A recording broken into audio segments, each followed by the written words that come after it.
Recuerde que en su clase anterior vimos el tratamiento de las señales que pasan a través del cargador, es decir, cómo el cargador procesa estas señales recibiendo desde una señal de corriente alterna hasta la salida de una señal de corriente directa.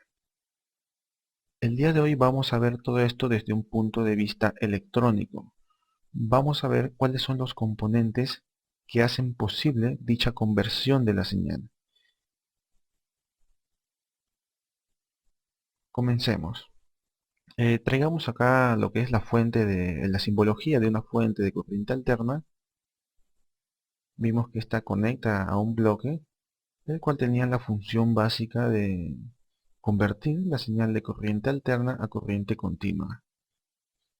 Este lo conocíamos como cargador. Por lo tanto, la corriente que sale de nuestras casas es una corriente alterna. Ingresa al cargador y esta sale ya como una corriente continua. Este será finalmente entregado a la placa del smartphone, a la tarjeta madre. Además de esto, vimos la importancia de por qué el smartphone utiliza este tipo de señal de corriente directa. Y era básicamente porque los circuitos integrados que conforman la placa se alimentan de este tipo de señal.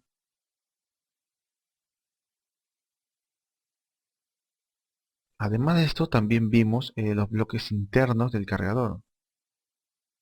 Uno de ellos era la parte de transformación de la señal, el otro la rectificación de onda completa y la filtración y regulación.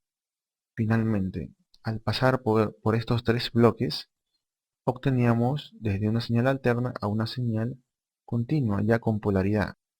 La señal alterna tiene tanto positivo como negativo, por lo tanto la corriente se invierte en ambos sentidos, mientras que la señal de corriente directa simplemente tiene una sola polaridad que es positivo y negativo.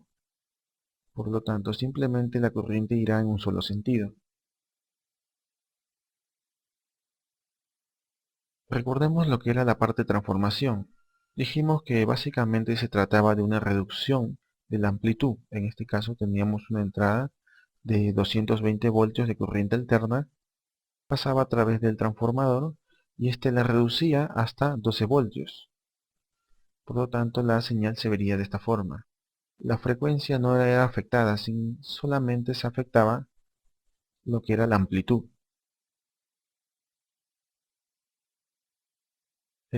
Bien, ahora vamos a ver cuál es el componente que hace posible que la amplitud se reduzca, pasando de 220 a 12 voltios. Veamos esto desde el punto de vista esquemático. Tenemos aquí la fuente de corriente alterna. Recuerden, esta forma de onda indica que se trata de una fuente de corriente alterna.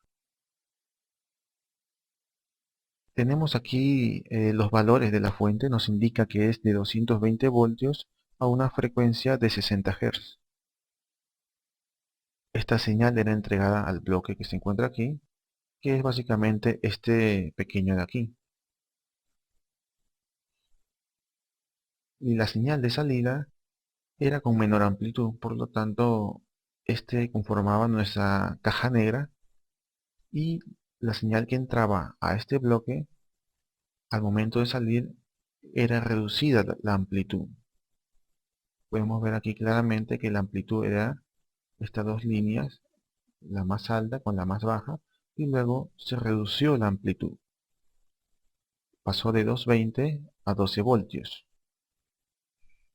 El componente en la electrónica que hace posible esta conversión, esta transformación de la señal, se llama transformador.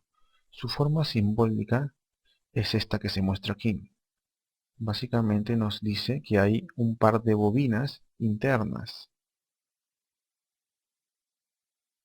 Este componente hace posible, gracias a un fenómeno que se llama inducción electromagnética, convertir tanto lo que es la señal de entrada como la señal de salida. Por lo tanto, si la señal de entrada era de 220 voltios, la salida será de 12 voltios. Hay otras configuraciones para el transformador. Esta va a depender de la cantidad de vueltas que tenga la bobina con respecto a la segunda bobina. La primera bobina o por donde va a ingresar la señal se suele llamar lo que es la entrada primaria, y la segunda se llama la salida secundaria. También le suelen llamar bobina primaria y bobina secundaria.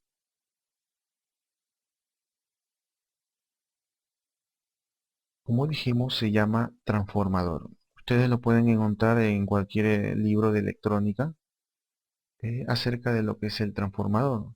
Inmediatamente les saldrán este tipo de símbolo.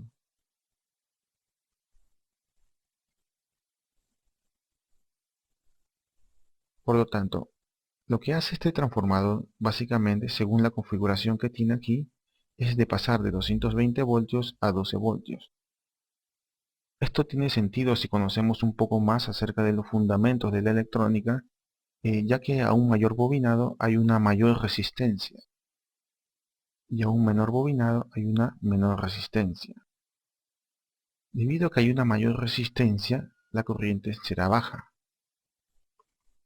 Aquí, al haber una menor resistencia, la corriente será más alta y el voltaje será más bajo. Recordando que el voltaje a través de un cable de un punto a otro punto es de 0 voltios. Quiere decir que mientras menor sea la resistencia, el voltaje será menor.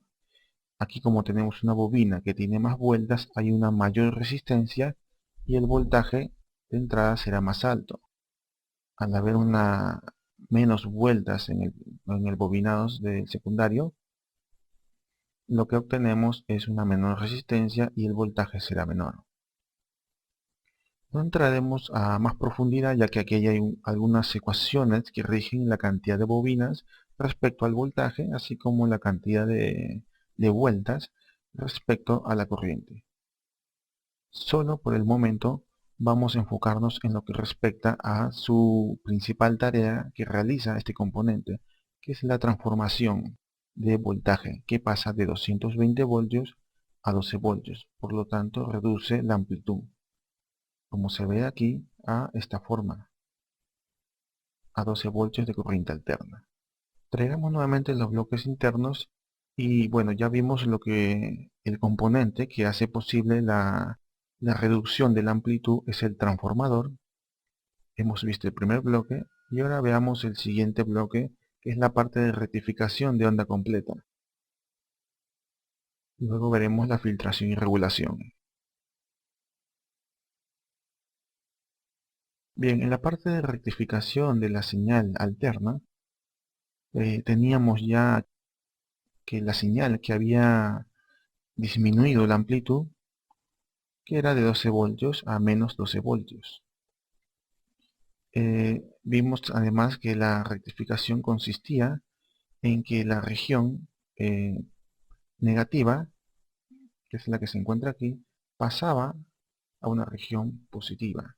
Por lo tanto, esta señal que está en la parte inferior era doblada a la parte superior y tendría esta forma la señal de salida. Puede aquí notar además que conforme avanza el tiempo, el voltaje comienza a aumentar, luego comienza a decaer, llega hasta 0 voltios y vuelve a aumentar nuevamente. Ya no llega a tener las tensiones negativas, por lo tanto aquí ya tenemos lo que es una corriente que solamente irá en un solo sentido. Sin embargo, aún tenemos el problema de que cae en ciertos momentos la señal.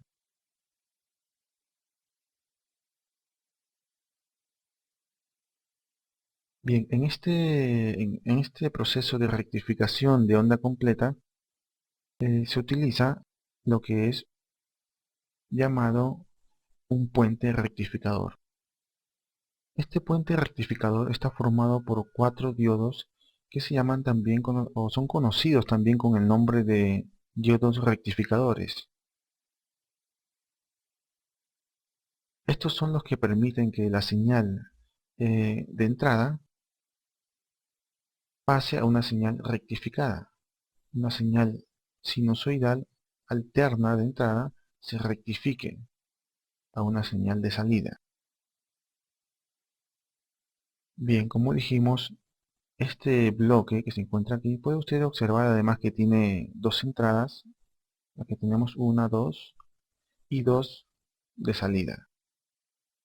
Ingresa una señal alterna que va de un lado a otro lado, se intercala, como dijimos, por ser una corriente alterna. Y aquí lo que sucede es que simplemente siempre se da la polaridad positiva y aquí siempre se da la polaridad negativa. Por lo tanto, la salida siempre la corriente irá en un solo sentido. Vamos a ver esto por qué se da. Para poder estudiar un poco más y entender cómo trabaja el puente rectificador, vamos a recordar qué es un diodo y cuáles son sus partes, para poder entender mucho mejor. Además de esto, puede usted visitar la clase en la semana 5 en donde se trata más a profundidad lo que es el diodo, viendo sus demás características que tiene. Por el momento vamos a ver lo que es el diodo ideal. Es un tipo de diodo que no considera la resistencia del diodo, no considera la caída de voltaje a través del diodo, entre otras cosas como la temperatura. Simplemente nos vamos a basar para este análisis en lo que es su comportamiento básico. La simbología del diodo es como se muestra aquí, tiene la forma de una flecha. Este terminal de aquí se llama ánodo, y el terminal opuesto se llama cátodo. Cuando tenemos un diodo en el cual suministramos una corriente que entra por el ánodo y sale por el cátodo, el diodo se comporta como un interruptor cerrado, es decir, como un cable. Permite que la corriente circule sin problemas desde este punto a este punto, tal y como lo haría un simple cable. Cuando la corriente ingresa a través del cátodo, el comportamiento es inverso al otro, es decir, se comportaría como un interruptor abierto, o también llamado circuito abierto. Por lo tanto, si la corriente ingresa por el ánodo, entonces se comporta como un circuito cerrado, y si ingresa por el cátodo, se comporta como un circuito abierto. Puede también asociar esto cuando que el diodo conducirá siempre y cuando la corriente vaya en el sentido de la flecha del propio símbolo. Note usted esta pequeña barrera que tiene vertical, que le ayuda además a recordar de que si la corriente ingresa por el cátodo, esta pared presenta una oposición al paso de esta corriente, y comportándose como un circuito abierto. Bien, con esto en mente, podemos explicar un poco acerca de lo que es la rectificación de la señal. Recuerda aquí que teníamos que la señal de corriente alterna tiene tanto una región positiva como una región negativa. En la región positiva, la corriente circulaba en un sentido horario, y en la región negativa, la corriente circulaba en sentido antihorario. Vamos a hacer el análisis en cuanto a tiempos. Recuerda que de este punto a este punto es un ciclo, y la mitad sería medio ciclo. Vamos a dividir el análisis en un tiempo en donde la región sea positiva y de otro en donde la región sea negativa. Por lo tanto, podemos decir que de t sub 0 a t1, la región será solamente, los voltajes serán positivos, y de t1 a t2 estudiaremos para voltajes negativos. Dicho de otra manera, tenemos aquí la fuente de corriente alterna, y en el primer caso, de t sub 0 a t1, estudiaremos cuando la corriente o la fuente alterna suministre la corriente en este sentido como indica la flecha roja, en sentido horario. Esto es de t sub 0 a t1, de t sub 0 a t1. Y como vemos aquí, todos los voltajes desde 0, que comienza a aumentar hasta el valor máximo de voltaje, y luego cae el voltaje a 0 nuevamente, pero sigue siendo positivo. Por lo tanto, en esta región, la corriente irá en este sentido y entrará al circuito. En el siguiente análisis vamos a ver la parte negativa, es decir, estudiar desde T sub 1 hasta T sub 2. Tenemos aquí la fuente corriente alterna y cuando estudiamos T sub 1 a T sub 2, recuerde que la fuente suministraba que el sentido de la corriente sería el opuesto a cuando era positivo, es decir, en sentido antirradio. Por lo tanto, vamos a hacer dos estudios. Uno cuando se encuentra en esta región positiva, que es esta de aquí, la corriente irá en este sentido, y otro cuando los voltajes sean negativos o se encuentren en la región negativa, de T sub 1 a T sub 2.